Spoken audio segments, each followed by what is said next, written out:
know that I'm smarter than the president.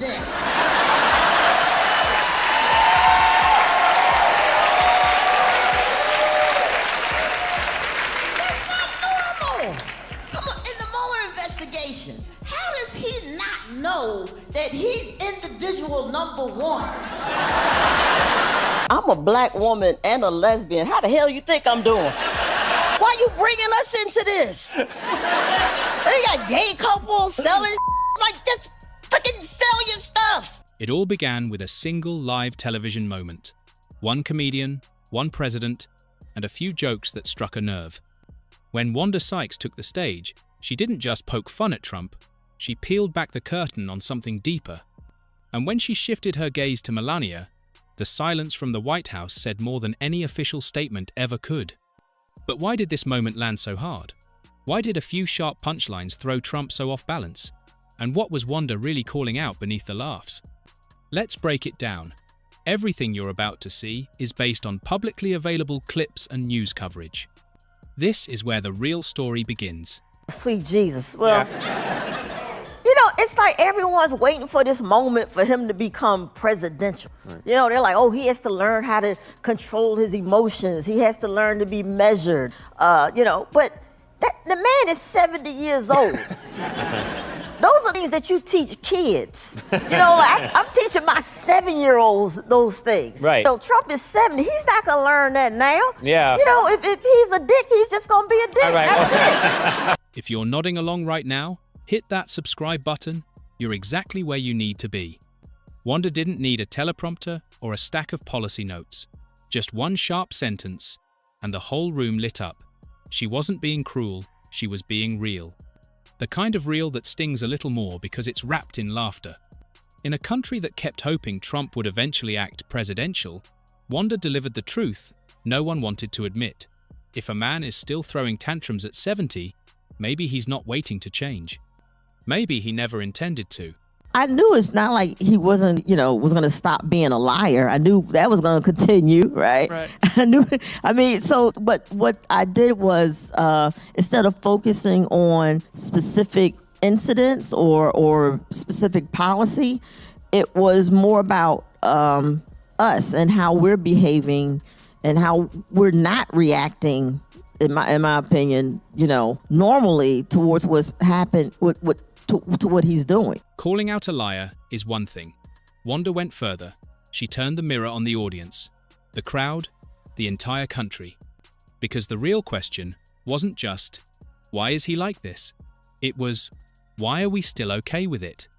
And that silence, the kind where people just scroll past, shrug, and move on, echoed louder than any tweet ever could. Wanda didn't need to rattle off a list of lies. We've lived through them. We know them. What she asked cut deeper.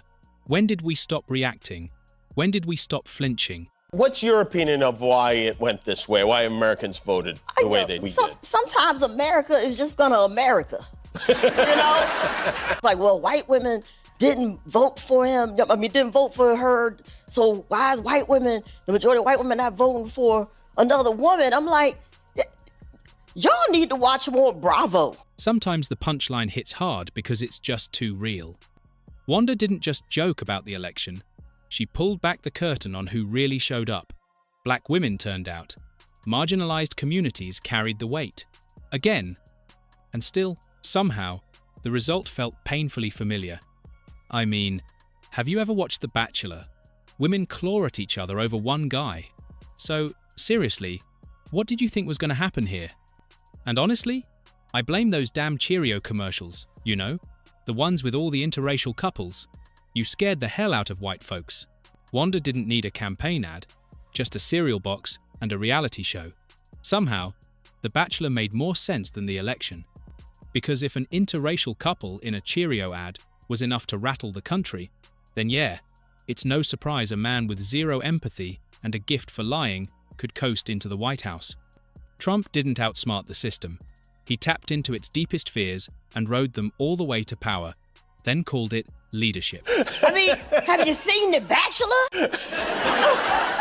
Women tear each other apart over a dude, so why do you think You know, this wasn't gonna happen. And honestly, you know what? I blame those damn Cheerio commercials and showing all those interracial couples. You scared the out of white people. I am so not a Trump fan. He annoys me. His whole family annoys me, matter of fact. Yeah. What about the family annoys you? Okay, look, a friend of mine was at the movies, and he goes, guess who was here? And just like that, Wanda said what so many people had been holding back for years. It wasn't just about Trump. It was the whole production, the full cast of characters that somehow turned the White House into a chaotic reality show. And for a lot of folks watching, it wasn't just harmful, it was exhausting. Trump blew up on stage. Melania stayed silent. But that silence? It said more than words ever could. What was she really thinking? And why did her quiet reaction make even bigger waves? Stick around. This is where things get interesting. We are in 21st century and everybody has a different taste. I think they look fantastic.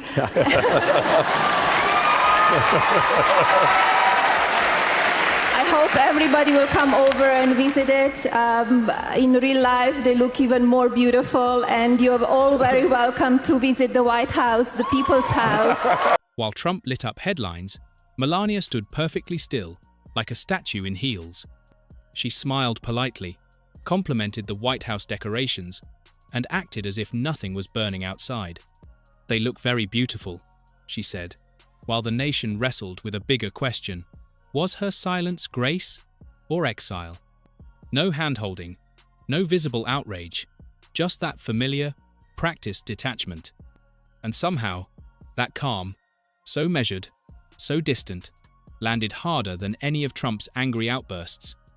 Is she quietly stepping away, or silently saying everything? 40 red cranberry-covered trees lining the East Colonnade had some critics seeing red, or at least seeing car wash brushes, or seeing the women from The Handmaid's Tale with their bonnet. Does anyone really understand why Melania stays silent while Trump sets every room on fire? Maybe this is a new kind of political theater. Stand still, line the hallway with crimson trees, and let the chaos swirl like you're auditioning for The Handmaid's Tale. No lines, no gestures, just presence. And somehow, that stillness lands harder than all the shouting. Cue the music. Then there's the hand, or rather, the lack of it. Not once, but multiple times, Melania swatted away Trump's attempt to hold her hand like it was a mosquito at Mar-a-Lago, in front of cameras, in front of the world. These weren't just awkward moments. They were silent speeches, fingers stiff with resistance. Was it a cry for help? A coded message? Or the First Lady's final handshake? You decide. But one thing's clear. When even your own wife won't reach for you, maybe the voters shouldn't either. While Melania stayed silent, two Hollywood icons did the opposite. Cher and Robert De Niro didn't hold back, and what they said about Trump sent shockwaves across the internet. Trust me, you'll want to hear every word. No voiceovers, no edits. Just real people, speaking real truth. And yet, somehow, the con keeps working. The question just hangs there. Is this loyalty or mass hypnosis in a red hat? Because the performance never really ends. So stick around. Up next is Trump in his most familiar role yet, the tragic clown who keeps mistaking applause for approval. You're just a lightweight. Don't talk to me that way. I'm the president of the United States. Don't ever talk to the president that way. It doesn't sound like authority. It sounds like a man on stage, clinging to the spotlight. The money, the bravado, the performative rage. It's not about leading a country. It's about keeping the audience from looking away. He used to greet me on the sidewalk outside of his studio. I'd come in, this was before politics, of course, but I'd come in, and he'd be standing on the sidewalk. "Oh, sir, may I bring you in?" He'd bring me in every time. And then I ran for politics. I never, got involved with him much. But switch up. All they do is talk bad about Trump. That's all. The whole show is talking bad about Trump. For someone who swears he's done with showbiz, Trump sure knows how to keep center stage. One moment, he's reminiscing about being treated like royalty on set. The next, he's railing against the same industry he once courted, claiming it's all rigged against him. And somehow, it always ends the same way. Trump, cast as the eternal victim in a role he never quite lets go. But just when he thinks the spotlight's all his, Wanda steps back in. And this time, she's not cracking jokes. Stick around, because what she says next might cut deeper than any punchline. Oh, your son goes to school as a boy and comes home a girl. I'm like, relax, it's a man bun. Shut up. It's a man bun. Relax. My ancestors got too much blood in this land. I ain't going nowhere. While some threatened to pack up and leave over the election results, Wanda made one thing clear: she's not going anywhere. Her roots run deeper than any campaign slogan. And this time, she's not just staying, she's staying loud. Black women ain't having it right now, okay? So black women, give them a break right now, all right? We just chilling right now. So don't ask us dumb questions and stuff. Don't be, somebody and with them puppy dog eyes, be like, oh, I'm sorry. You will get the slapped out of you. I'll tell you right now.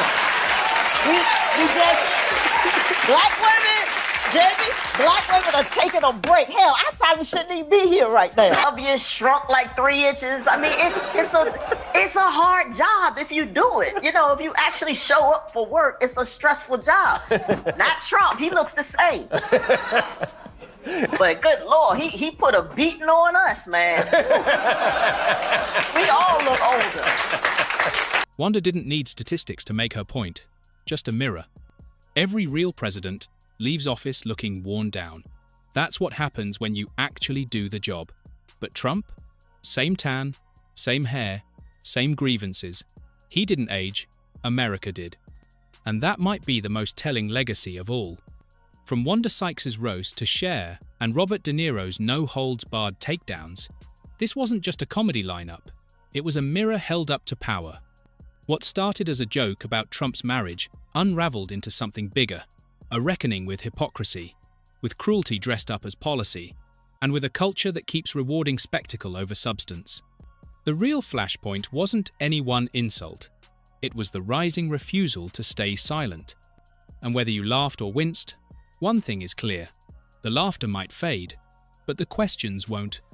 Where this country goes next, that's not up to the punchlines, it's up to the people watching. This video features commentary based on publicly available broadcasts and interviews with Wanda Sykes, Robert De Niro, and Cher, all of whom have made public statements about Donald and Melania Trump. All content reflects real televised moments and verified media coverage. We do not share private information or make unverified claims. This production complies fully with YouTube's community guidelines and fair use policy, and is intended for political commentary, media analysis, and public interest. If you found this video thoughtful, informative, or worth sharing, feel free to subscribe for more fact-based coverage. Thanks for watching.